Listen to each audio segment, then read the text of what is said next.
ஸ்ட்ரெஸ்னாலே நம்ம என்ன நினைக்கிறோம், வெயிட் லாஸ் ஆகிடும், ரொம்ப டல் ஆகிடுவாங்க.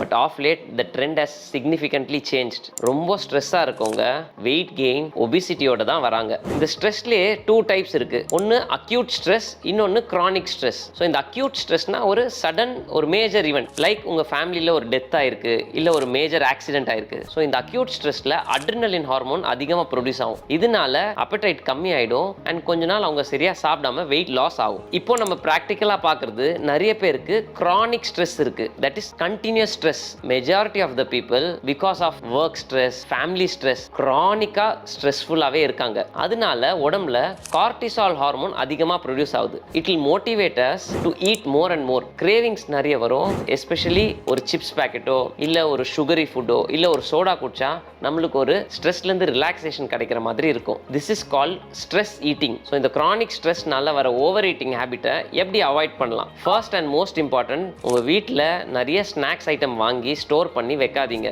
ரெண்டாவது, ரொம்ப ஸ்ட்ரெஸ்ஃபுல்லாக இருக்கும் போதெல்லாம் ஆன்லைனில் ஃபுட் ஆர்டர் பண்ணி சாப்பிட்றத அவாய்ட் பண்ணுங்க. உங்களால் இந்த ஹேபிட்லேருந்து வெளியே வர முடியலன்னா கொஞ்ச நாளைக்கு இந்த ஃபுட் டெலிவரி ஆப்ஸை டெலீட் பண்ணிடுங்க. மூணாவது, ரொம்ப ஸ்ட்ரெஸ்ஃபுல்லாக இருக்கும்போது you can go out for a walk. கொஞ்ச நேரம் எக்ஸசைஸ் பண்ணுங்க, இல்லை உங்கள் ஃப்ரெண்டு கிட்ட பேசுங்க, இல்லை ஒரு புக்கு படிக்கலாம். நாலாவது, இது எல்லாம் பண்ணியும் உங்களால் இந்த ஸ்ட்ரெஸ்லேருந்து வெளியே வர முடியலன்னா don't hesitate to consult a psychiatrist.